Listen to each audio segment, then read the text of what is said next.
Good morning student.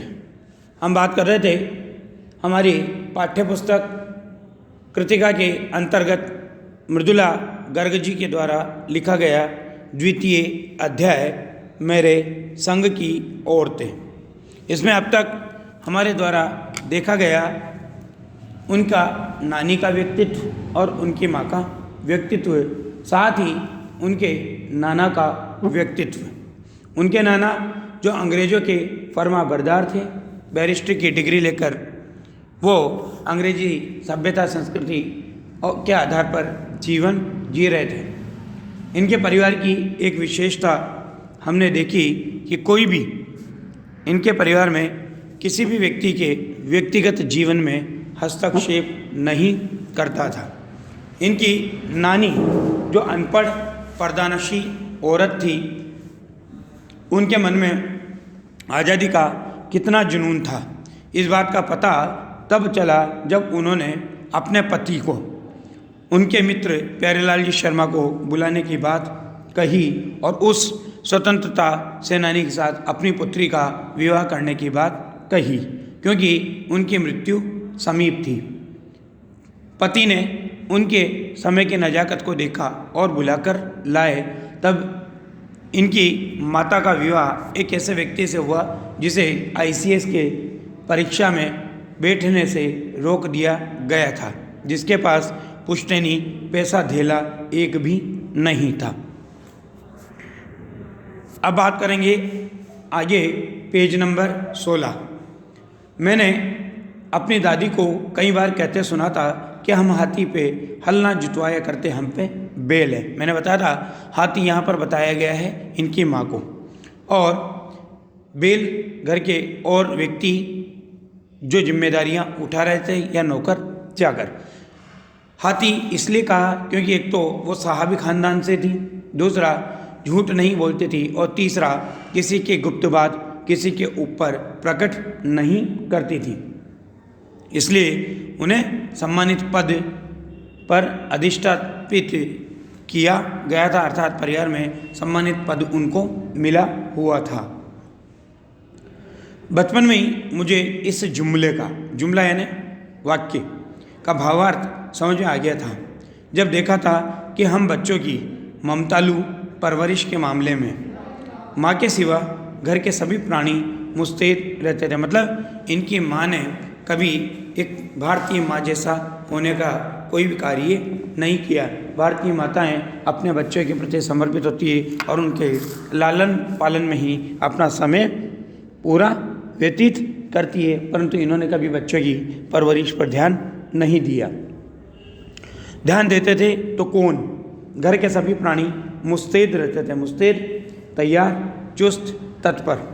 दादी और उनकी जिठानियाँ ही नहीं, खुद मर्दजात पिताजी भी, मतलब दादी, जिठानी और पिता, ये सब संतान के पालन पोषण पर ध्यान दिया करते थे, परंतु माँ नहीं देती थी। पर ठोस काम न करने का यह मतलब नहीं था। ठोस काम का मतलब भारी काम। ये माँ को आज़ादी का जुनून कम था, वह भरपूर था और अपने तरीके से वे उसे भरपूर निभाती भी रही थी। जाहिर है कि जब जुनून आज़ादी का हो तो उसे निभाना भी आज़ादी से चाहिए।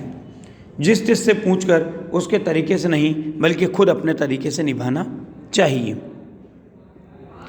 हमने अपनी माँ को कभी भारतीय माँ जैसा नहीं पाया। न उन्होंने कभी हमें लाड़ किया, न हमारे लिए खाना पकाया और न अच्छी पत्नी बहू होने की सीख दी। इसका कारण एक और आया अपनी बीमारी के चलते, अर्थात वो बीमार भी रहती थी तो वो घर-बार नहीं संभाल पाती थी, पर उसमें ज़्यादा हाथ उनकी अरुचि का था, मतलब उनको घर के कामकाजों में इंटरेस्ट भी नहीं था। उनका ज़्यादा वक्त किताबें पढ़ने में बीतता था। एक और बात आई कि किताबें पढ़ने का शौक़ था, बाकी वक्त उनका साहित्य चर्चा में या संगीत सुनने में, और वे ये सब बिस्तर पर लेटे लेटे किया करती थी। फिर भी जैसा मैंने पहले कहा था कि हमारे परंपरागत दादा दादी या उनके ससुराल के अन्य सदस्य उन्हें न नाम धरते थे, न उनसे आम औरत होने की तरह अपेक्षा करते थे। मतलब उनका कभी नाम नहीं लेते थे और उनसे आम औरत होने की अपेक्षा नहीं की जाती थी। उनमें सबकी इतनी श्रद्धा क्यों थी? क्योंकि जबकि वह पत्नी भी थी, माँ भी थी और बहू भी थी, और ये सब होने के बाद भी इन तीनों के किसी प्रचारित कर्तव्य का पालन नहीं करती थी। प्रचारित कर्तव्य का मतलब है कि पत्नी क्या काम करती है, माँ क्या करती है और बहू क्या करती है, ये सब जिम्मेदारियाँ उठाती है, परंतु वो उनमें से कोई जिम्मेदारी नहीं उठाती थी। एक कारण आ गया साहबी खानदान के रोब के अलावा। मेरी समझ में दो कारण आए हैं जो मैं आपको बता चुका हूँ। एक तो वो कभी झूठ नहीं बोलती थी और दूसरी वे एक की गोपनीय बात को दूसरे पर जाहिर नहीं होने देती थी। अब पहले के कारण उन्हें घर वालों का आदर मिला हुआ था, दूसरे के कारण बाहर वालों की दोस्ती मिली हुई थी। दोस्त वे हमारी भी थी। माँ की भूमिका हमारे पिता बखूबी निभा देते थे। मुझे याद है बचपन में भी हमारे घरों में किसी की चिट्ठी आने पर कोई उससे ये नहीं पूछता था कि उसमें क्या लिखा है। मतलब जिसकी चिट्ठी आई है वही पढ़ेगा, दूसरा कोई भी उस चिट्ठी को खोल करके नहीं पढ़ता था, भले ही वह एक बहन की दूसरी के नाम क्यों ना हो।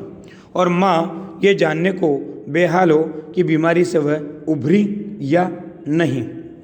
छोटे से घर में 6 बच्चों के साथ सास ससुर आदि के रहते हुए भी हर व्यक्ति को अपना निजत्व बनाए रखने की छूट थी। मतलब अपने पर्सनली लाइफ को बनाए रखने की छूट थी, अपने व्यक्तिगत जीवन को बनाए रखने की छूट थी।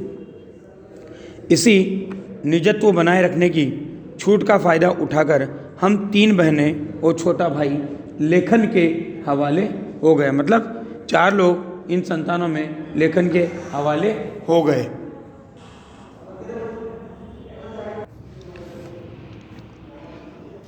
लीक से खिसके अपने पूर्वजों में, मतलब अपने परिवार के पुराने लोगों में माँ और नानी ही रही होती तो गनीमत रहती, पर अपनी एक परदादी भी थी। अब परदादी के व्यक्तित्व का चित्रण यहाँ पर है, जिन्हें कतार से बाहर चलने का शौक था। कतार से बाहर अर्थात परंपरा से बाहर चलने का शौक था। उन्होंने व्रत ले रखा था कि अगर खुदा के फजल से, फजल अनुग्रह कृपा या दया से उनके पास कभी 2 से ज़्यादा धोतियाँ हो जाएंगी तो वो तीसरी दान कर देगी। क्योंकि जैनियों में 5 महाव्रत होते हैं: सत्य, अहिंसा, अचौर्य, ब्रह्मचर्य और अपरिग्रह। तो अपरिग्रह का सिद्धांत क्या होता है कि आवश्यकता से अधिक वस्तुओं का संग्रह नहीं करना। तो ये जैन समाज की थी। तो जैन समाज में अपरिग्रह के सनक बिरादरी के बाहर की हरकत नहीं मानी जाती, इसलिए वहाँ तक तो ठीक था। पर उनका असली जलवा तब देखने को मिला जब मेरी माँ पहली बार गर्भवती हुई। मेरी परदादी ने मंदिर में जाकर मन्नत मांगी कि इनकी पतोहू का पहला बच्चा लड़की हो।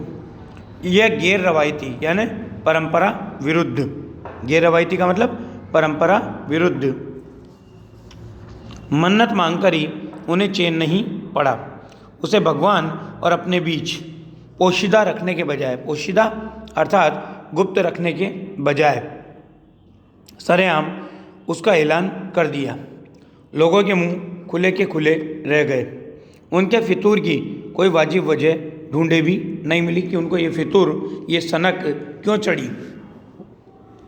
यह भी नहीं कह सकते थे कि खानदान में पुश्तों से कन्या पैदा नहीं हुई थी, इसलिए माँ जी बेचारी कन्यादान के पुण्य के अभाव को पूरा करने के चक्कर में थी। क्योंकि पिताजी की ही नहीं, दादाजी की भी बहनें मौजूद थी। हाँ, पहला बच्चा हर बहू का बेटा होता रहा था। खैर, माँ जी ने अपनी तरफ से कोई सफाई नहीं दी, बल्कि बदस्तूर मंदिर जाकर के मन्नत को दोहराती और तिहराती रही। पूरा नकुड़ गाँव जानता था कि माँ जी का भगवान के साथ सीधा सीधा तार जुड़ा हुआ है। सीधा सीधा तार जुड़ा होने का मतलब है कि वो इधर से कुछ प्रार्थना करती और भगवान उसको पूर्ण कर देते थे। बेतार का तार, लेकिन बेतार का तार मतलब ये संपर्क दिखाई नहीं देता था। इधर वो तार खींचती, उधर टन से तथास्तु बसता। मेरी दादी तो पहली मर्तबा यानी पहली बार में ही तैयार हो गई थी कि गोद में खेलेगी तो पोती, पर माँ जी की आरजू किस कदर रंग लाएगी उसका उन्हें भी गुमान नहीं रहा होगा। लड़की की गैरवाजिब जुस्तजू इच्छा। भगवान कुछ ऐसी अफरा तफरी में आ गए कि एक नहीं, दो नहीं, पूरी 5 कन्याएं एक के बाद एक धरती पर उतार दी। भगवान को क्या कहें, माँ जी के सामने तो नामी चोर भी अफरा तफरी में आ जाते थे। माँ जी और नामी चोर का किस्सा होश संभालने के बाद मैंने कई बार सुना था, और चोर के दीदार की खुश नसीबी भी हाथ आई थी। मतलब उनके व्यक्तित्व का ऐसा प्रभाव था जिसने क्या किया था, चोर को भी परिवर्तित कर दिया था। धन्यवाद।